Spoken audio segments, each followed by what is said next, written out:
Пасляваенная вёска. Менавіта гэтай тэме прысвечаны ўсе 3 карціны Святланы Прабіцкай.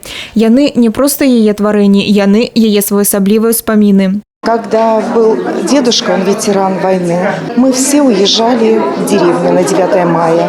Дедушка, было ранение у него в ногу, не мог на дальние расстояния двигаться. Мы все приезжали, собирались, везли его в Дом культуры деревенский. Крэпасць героі, салдаты, вязні фашысцкіх лагераў, а таксама сучасны горад над Бугам і не толькі, адлюстравалі брэсцкія мастакі на сваіх палотнах.